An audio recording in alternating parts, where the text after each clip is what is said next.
Hey everybody, I wanted to make a quick video on DBQs or document-based questions. This is a platform that we've had at Walnut for a while. However, it's pretty perfect for the situation that we're in now because everything is already created. The students have access to it, you have access to it, and it can be assigned online. So document-based questions are questions that you answer by searching documents, and they are documents that are already curated and provided to the students. So how do you access this platform? First off, you can access it via Clever or Schoology. I'm already in Clever here, so all I'm simply going to do is type in DBQ at the top. It is a single sign-on piece that we have at Walnut, and so the kids can get to it really easily via their Google. If they go into Clever, it's right there. They can log in. You can also access it the same way. So document-based questions are typically used in history classes and English language arts classes. They are also used kind of across the grade span too, and there are ways that you can offer more scaffolding or differentiate the assignments to reach different kinds of learners. So the very first thing you would want to do is establish the class that you have. You can see I already have one class in here. Maybe I also wanted to add a 10 AA class if I was teaching that as well. You simply name the class, and then up here at the top where it says class code, you can view it, you can simply copy it. All you would do is copy and paste this into Schoology and direct the students to open DBQ in Clever or via Schoology. It's in the left-hand column of your classes, and they would enter that code and it would populate your roster so that you wouldn't have to manually enter any of that. Once you have your class, you can create an assignment, okay? And you go over to the DBQ library to look at all of these pre-packaged assignments. There are several different kinds here. So first off, there are the document-based questions that are larger. These are much longer than what are called the MiniQs. Okay, and the color coding has to do with the type of history here, or the versions. Okay, so these two are the longer ones. Then you get into American history MiniQs, then world history MiniQs, then civics, economics, geography, and then it ends up with literature here. So let's go up to these really large ones first of all. You'll see at the top that here you have your list of possible topics that you can assign. And then you have what is called the LV or the SV, and that's very simply the long version or the short version. And as you can see, the short version has about 8 to 12 documents to peruse, while the long version has 14 to 18 documents to peruse. When you preview it, you can look at both the teacher side and the student side, okay? And it even gives you a platform for rolling out the lesson. How exactly would you do that? Now, obviously, our days are no longer equitable to these kinds of days, but that's something you could readily adjust. Additionally, each of the cues has a layer to it. So you can have the teacher layer where you can write directly on the assignment, and you can do that really readily on your screen. You can also create like little post-it note reminders or text boxes. There's an option to save this once you're ready to assign it, and then those notes would go out to the students as well if you wanted to include those notes.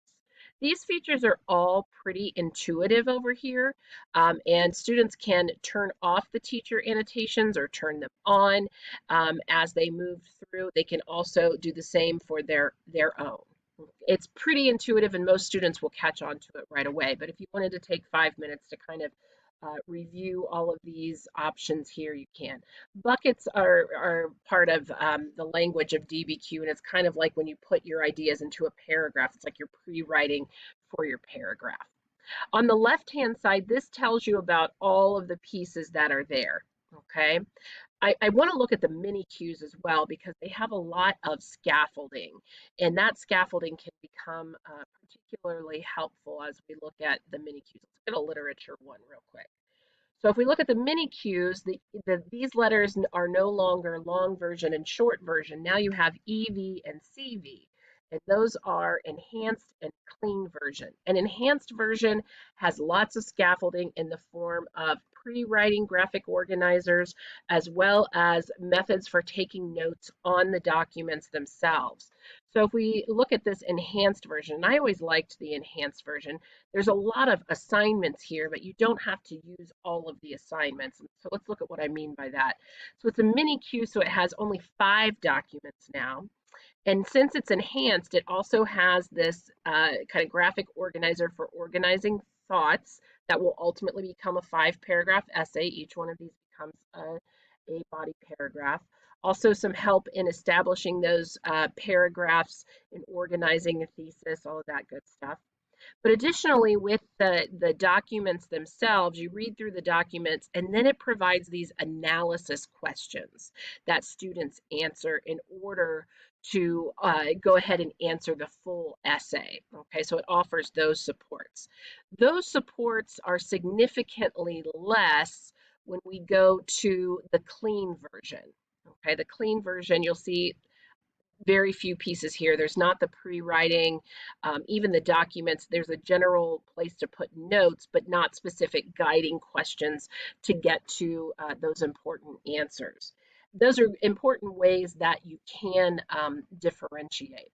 Okay, so if I go back and let's go to yet another one. Let's go to the American history one, and let's go ahead and assign this one on Reconstruction. I'm going to select the class that I want, and I will assign it here. And now it's going to give me all these ways that I can customize my assignment. Do I want there to be an English Spanish toggle? Do I want to offer that to my students? Sure, why not? A document analysis sheet. This is a relatively new function, and this is awesome. Okay, so and it gives you all the different ways you can take these notes. Okay, and so here you would ask the student to analyze the documents provided, and you'll notice that each document was given a letter. Okay, and that is the way they kind of correspond to those document-based questions. So that's how you know what they're answering there. Additionally, if I can get back to where I was, perhaps. No, it's taking me through. I'm going to go back this way. So in my 10AA, I'm going to try to go back and assign this again. Assign, select my class.